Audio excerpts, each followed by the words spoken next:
If you can know the hard parts of flight training before you even get there and anticipate them and be ready for them, I promise, it's absolutely going to help your chances of success. So don't be surprised when these challenges show up and just have the mindset of, yeah, I was expecting that. Let's get after it. Let's crush it. The first challenge that I encountered in my own flight training was just the newness of where everything is and what everything does. It can be really overwhelming to look at all the dials and all the dials and all the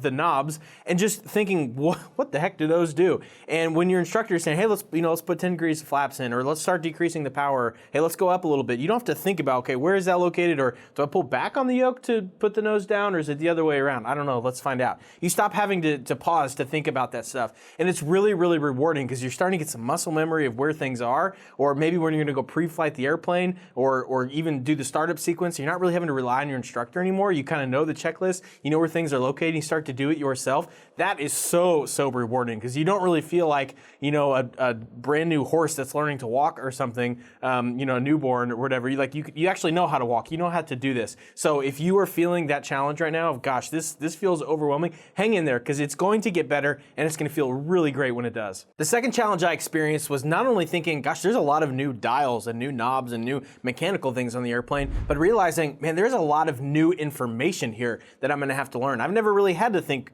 deeply about physics or about science. Maybe you're thinking, gosh, I really wish I would have paid a little bit more attention to that in high school, because you're having to diagnose things like weather theory and Bernoulli's principle and different physics of flight and things like that. There's just a lot of newness that you might not encounter anywhere else in life. Like you're trying to explain a vacuum system on an airplane to me. Let's back up for a second. Like you can explain vacuum, but in order to describe vacuum, we need to really cover, again, high and low pressure and molecules of air and things. Like we got to go way back here for a second and just really describe the fundamentals before we can even get to the practical application. A lot of that can be extremely new to a lot of people, definitely myself included, just because we haven't really dealt with it before. And so there's just a lot of newness, and don't feel alone, that's so common. Challenge number 3 is not only is there a lot of new information, but there is just an enormous volume of information that you need to know and retain to be a pilot. So if you're feeling overwhelmed right now with thinking, gosh, I gotta know there's how many different types of airspaces, and gosh, what are the different oxygen requirements for the different altitudes and things?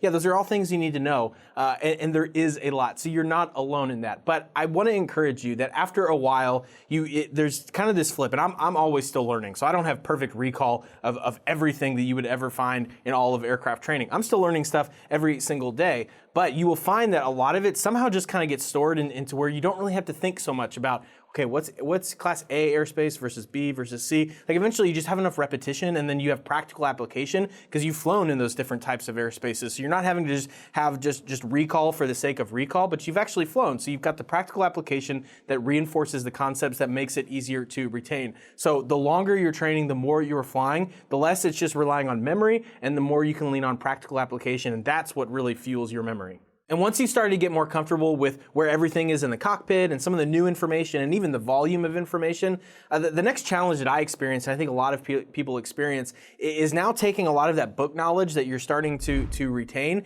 and then actually kind of building the muscle memory of flight. It's one thing just to memorize some figures and some facts and things that you need to know, but actually developing that muscle memory of not just knowing how to do the mechanical inputs of flying. Here, this is my pretend yoke or throttle. I'm not really sure which, but I'm kind of doing this. That means I'm flying the airplane. It's one thing to know what all the things do, but then it's another to be able to just intuitively feel it. I'm not having to stare at my VSI, my vertical speed indicator, to know, okay, am I climbing right now, or am I in a steep descent? Like in the very beginning, you have to stare at that to know what's happening with the airplane. But then over time, you can just kind of feel it in your seat. You can start to gain an awareness for if your turns are coordinated or not. You can start to feel your energy management on landing, and it helps you improve your landings a ton. But in the beginning, you don't have any of that muscle memory. You're just strictly going off of, okay, what are the inputs I need to do to perform, fill in the blank maneuver in the airplane. And this, I think, is the most rewarding part of becoming a pilot, because you're not just learning how to fly an airplane and manipulate an airplane, you're actually learning how to fly. And those are two totally different things. And I think becoming an aviator and getting that muscle memory of just I know how to manipulate the airplane, know how to manage my airspeed and my energy, that is so rewarding. I could talk about that for days because that is just really hard to describe. All the time, I get emails from pilots saying, hey, Charlie, I'm working on landings and I kind of know what to do. It just hadn't really all clicked for me yet. I'm still just struggling to really have proficiency over the entirety of the aircraft. And every single time, my encouragement to them is, hey, just hang on, keep going through the motions, keep really practicing that, because I promise this flip that I've been describing here is absolutely coming, and it is awesome when it does.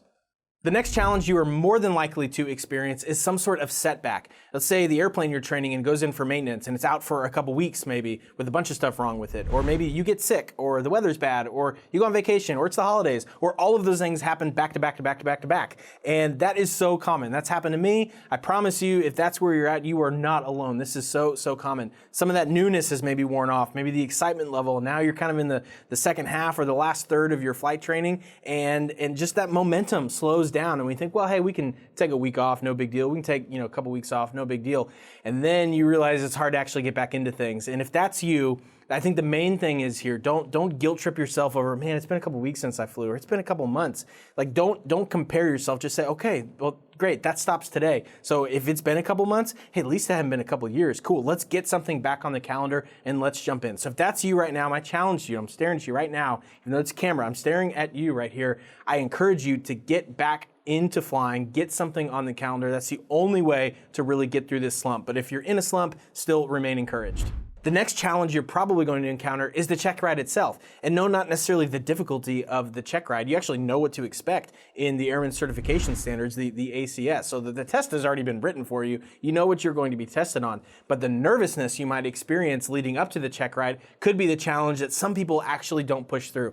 Maybe they're so nervous about it that they never actually schedule it. They'll say, no, I need another week of studying. And maybe you do, but maybe you don't. Maybe those are just nerves that I just want to gently encourage you, like, you just need to push through that. And I'm speaking to myself too, because later I'm going to come out with a video talking about how I didn't finish my commercial rating, at least as of this filming, and it was for some of these reasons, and I really regret it. So I'm speaking to myself here as much as I'm speaking to you. But if you're feeling those nerves about the check ride, I put out a whole nother video I'll link up in the corner talking about how we can kind of push through those nerves and just try to be confident about the check ride. I put that video out for myself as much as anyone else. So you are absolutely not alone. But I would just encourage you to go ahead and get that on the calendar. I think a lot of times nerves are just an indication that we care about something. Doesn't mean we need to be scared of it, just means we care about it. So you can't do away with nerves altogether. They're still gonna be present, and we just gotta push through it. So get that check ride on the calendar. But the biggest challenge that I really believe you will face as an aviator, and it's one that I'm facing right now,